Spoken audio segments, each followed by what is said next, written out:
Hello everybody, this is B. Harper from supermaster.com and welcome back to another film review.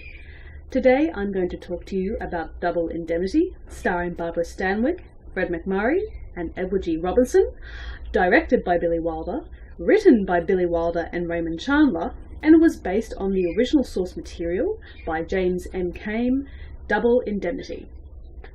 So Double Indemnity, by these days, is a very sort of basic plotline. You have the provocative housewife who seduces some poor schlop into killing her husband, and everything goes downhill from there. But what makes this movie pop, for me especially, because I'm not a detractor of film noir, but it takes a special something for me to truly get into it. So what makes Double Indemnity so significant to me is because of the acting, as well as the writing by Billy Wilder.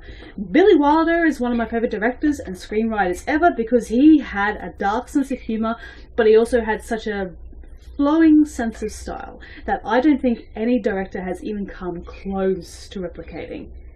Yeah, I said it. Okay, so the three principal actors that I noted before are just brilliant in this movie in their roles. All of them are archetypes, but considering that these actors are so skilled at what they do, they always give a sense of dimension to the characters. For instance, you have Barbara Stanwyck, who truly set the standard, the femme fatale. I mean, she's not like classically beautiful like Rita Hayworth, but it is her swagger and her attitude and the way she talks and just the looks that she has in her quiet moments. You can tell that she is a very deadly viper in her nest.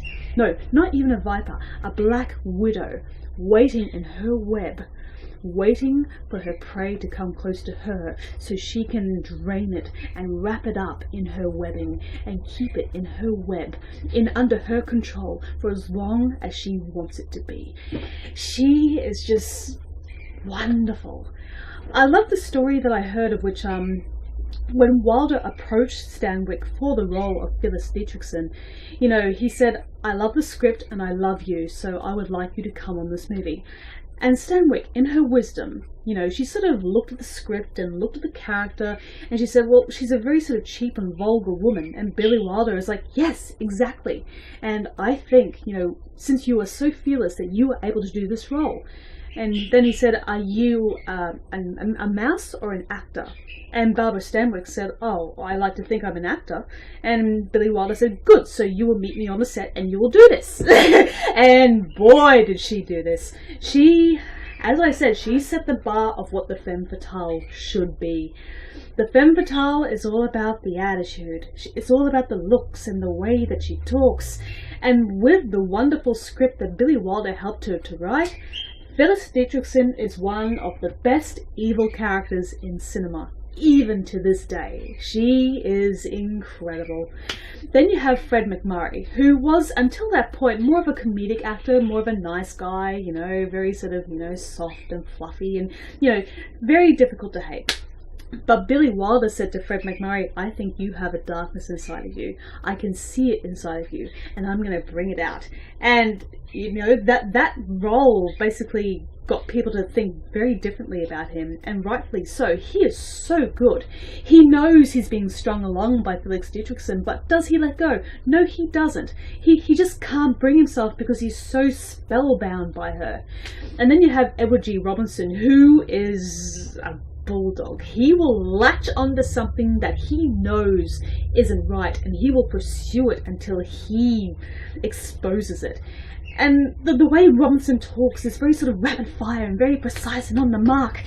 And again, it's also thanks to Billy Wilder's dialogue and the way he's written it. Now, I haven't read a lot of not film noir, but just noir. And I am familiar with Raymond Chandler's work, but I've never really read anything by him. That is to my detriment, I realise that. But I feel, without Billy Wilder, I don't think this film would have been as impactful and as wonderful as it was. if some of you may know that when Billy Wilder was setting up the film for production and he needed to transpose the source material onto the big screen, he got Raymond Chandler, and he was expecting like the private eye Philip Marlowe, but the moment he walked through the door, he was like, I don't know, like a bookish librarian dude. So they went around and they sort of like wrote the story together, because Billy Wilder always believed in having assistance from these things. So when when they were running through the product, Billy Wilder had some sort of problems, and he got Raymond Chandler to go away and write it. When Chandler came back with the result, he was like, Raymond, this is shit. So, well, he probably didn't actually use those words, because Billy Wilder had a sense of class about him, but Wilder decided to, sort of do over the script and, try to balance it out a little bit more, and this is what we got. And what we got was, the epitome of film noir and of absolute brilliance. I guess the reason why I never really got into film noir is it's an acquired taste. I can recognize brilliant style when I see it, and I love the actors that I've seen in film noir movies, but none of them have truly spoke to me the way Double Indemnity has, and as I said, it is purely because of the talent. The talent in this movie is what makes a simplistic and very basic story reach out and grab you and never lets go. And yeah, it's just, when you see a film and it's just so inspiring to you, and you can sort of separate it away from the rest of them because there's something so special. Double Indemnity is an example of that for me. So yeah, there's not enough that I can't say about that hasn't already been said, so I would give Double Indemnity a 5 out of 5, and it is for all those reasons that I stated. It's because of the talent, it's because of the writing and the way it's directed and the way it looks. It all correlates together so beautifully. It's how the perfect spell can be sort of stirred in a witch's cauldron, and there it is. That is your magic right there. It's really good. So yes, I definitely recommend you check this movie out. And whether or not you are a fan of noir or not, I feel that this film will perhaps, if not sort of change your mind, but be an exception. So definitely check out Double Indemnity. You will not regret it. And again, like, Barbara Stanwyck really did set the standard for what the femme fatale should be. I don't think you will ever look at any other femme fatale and not wish it was Barbara Stanwyck. Those are strong words, I know, but you know what? I don't regret a single one of them. See you later, guys, and I shall see you another time. Take care.